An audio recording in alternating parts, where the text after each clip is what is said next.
Comrades, into engicathi mhlambe ngizozama ukukhuluma nje isiZulu nesingisi. Angithandi ukukhuluma isingisi. Angithandi ngelinye ilanga ngiyafisa ukuthi njengabantu abamnyama uma sisodwa belungu bengekho singabi nomthwalo ukukhuluma isingisi. Kodwa ngizosifaka ngoba khona abasalayo mangikhuluma isiZulu. Nami ngiyangizwe uma usungena ngempela ungena kwispitori yasala ephini. Wengezwe lapha nalapha. Ubaba uSteve Biko kafushane nje ngizoba mfushane angiziki uzokhuluma politiki enkulu. Ubaba uSteve Biko usifundisa into eyodwa phakathi. Uthi isikhali esikhulu esiphethwe umcindezeli umqondo wabacindezeli. Isikhali esikhulu naso sonke esiphethwe abacindezeli umqondo wocindezela. Isho ukuthini na uma uzokhuluma ngolimi labelungu? The greatest weapon in the hands of the oppressed, it is the mind. The greatest weapon in the hands of the oppressor, it's the mind of the oppressed. Isho ukuthi lento umkhondo unenselela noma unomsebenzi omkhulu wokuthi before ukhulula umuntu omnyama nanoma ngabe yini, impilo enhlalo, indlela ophila ngayo, ezomnotho, ezonkolo nakho konke, umkhondo unenselela yokuthi ukhulule abantu abamnyama ngokomqondo kuqala. Ngoba uma ungabakhulula ngenye indlela, ungabakhululi ngokomqondo, bazophinde bona babuyele engcindezelweni. What do I mean? I mean, if we fail to liberate ourselves mentally, even if we can liberate us economically, we're still going to go back to the chains of oppression. Which therefore means, ingakho uzoba nobaba ona 60, 65, ona 40, athi esenemali ngoba unemayini, ngoba akakhululekile ngokomqondo, azi ukuthi kumele athengele ingane zamantombazane ena 17 ngozalane nazo. Ngoba umkhululile ngokomnotho kodwa ngokomqondo awumkhululile. Ingane na 17 engabuye ikhokhela imali, iqedele isikole, iqala ibhizinisi, ikwazi ukuyiphatha, yena uyibona njengentombi angalala nayo ngoba unomnotho kodwa akakhululekile ngokomqondo. Angakhali izandla bobaba.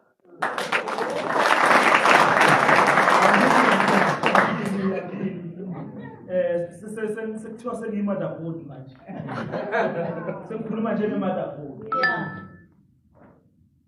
So if we fail to liberate ourselves mentally, even if you can liberate us economically, you can liberate us spiritually, we'll go back to the chains of our own oppression. That is why today we have President Cyril Ramaphosa, Baba wethu ophethe izwe, Baba Cyril. He was able to steal elections and become president. But immediately after winning elections through thuggery methods, he was the first one to go down and kneel before Ugogo Helen Zille and share power with the enemy. Immediately after winning elections and winning a vote through thuggery, he left Umkhonto, left EFF, and went to white people. Because even if you can steal election, so long as if you are not liberated intellectually and in your mind, you'll go back and kneel before your oppressors. Because to you, those are the people who can only liberate you, not yourself, not anyone who looks like yourself.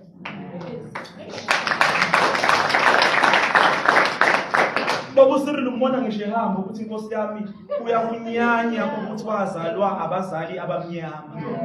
Ufise ngabe wazalwa uMr Van Tonder, uMr Van der Merwe, noma wazalwa uGunevard, noma mhlawumbe ubhuti kasisi kaMama Helen Zille ngqo.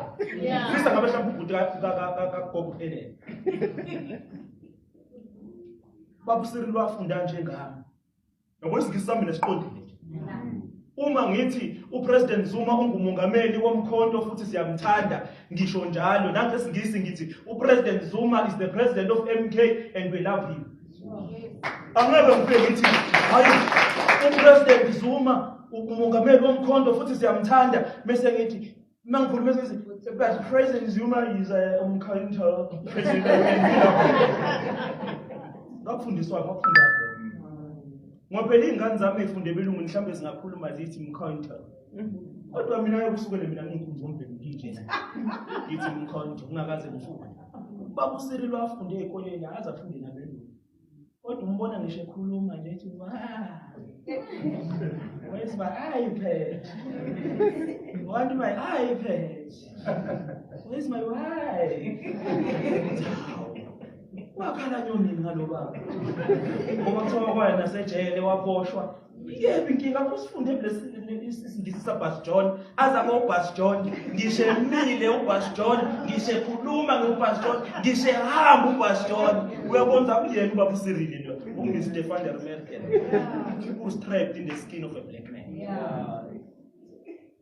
And incindezelo nokuthanda abacindezeli ukubona kuyona yonke indawo.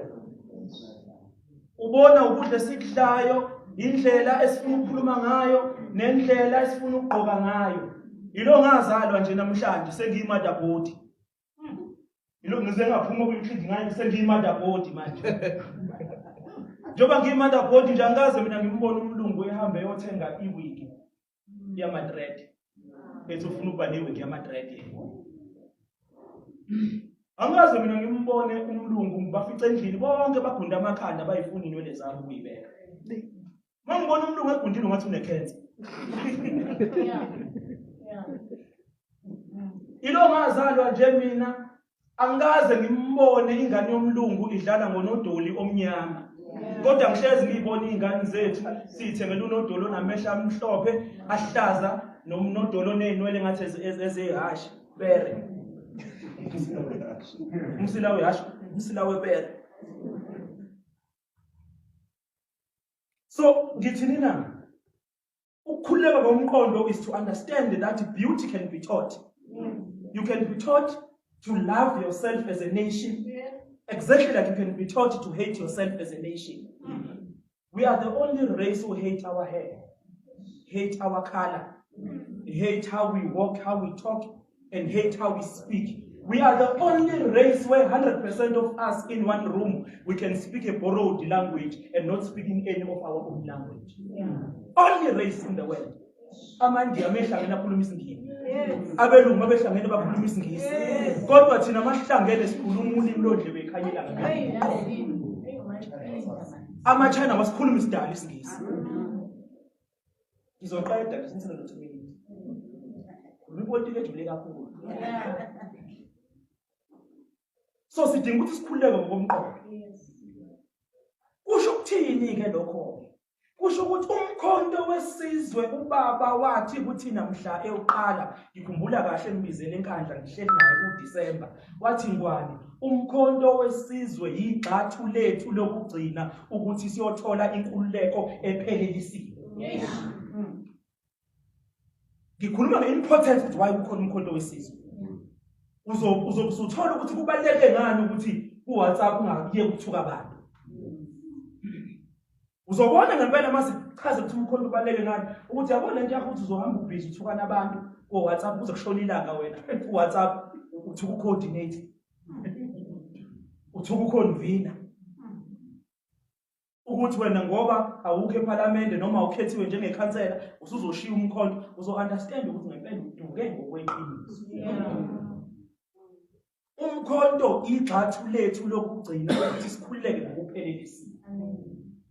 Umkhonto umzabalazo wawo uqala ukuthi ukhulule umuntu ngokomqondo. Uqala nje. Singakayitholi imic singakatholi into ngokomqondo kumele sikhululeke. Sazi ukuthi leli izwe lethu, izwe lokhokho bethu, lokhokho omkhulu bethu. Umkhonto wesizwe akuyona inhlangano yakaKhanyile, akuyona inhlangano yakaMayisha. Akuyona inhlangano yakaLetlaki, akuyona inhlangano yakaMtawuni.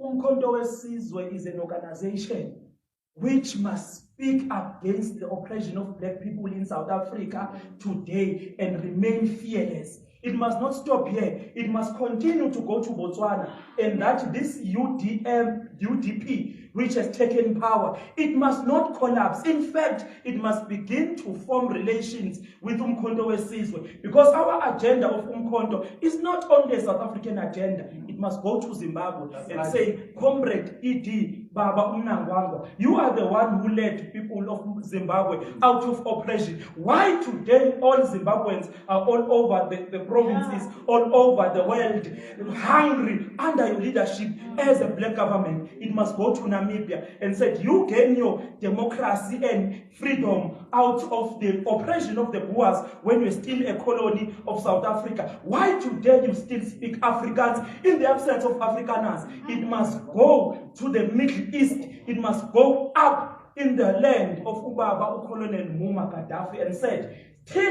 until when are you going to fight as smaller groups against each other, and you are not fighting the imperialism? You must come back to the Central of Africa and ask that in Nigeria you have oil, you have all mineral resources, but Nigerians are all over the world selling drugs.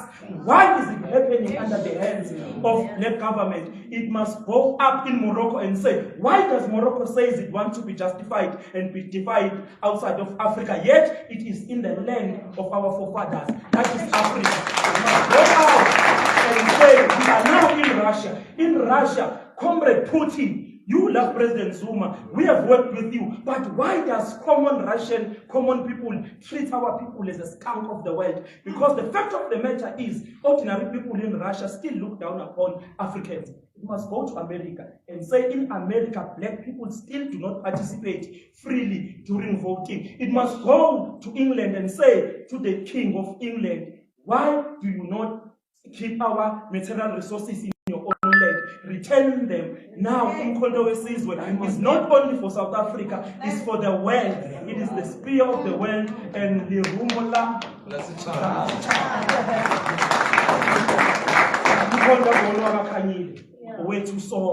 Once you understand that, you will then begin to appreciate ukuthi awukwazi ukuthi egroupini awulali uthukana namakhomrade.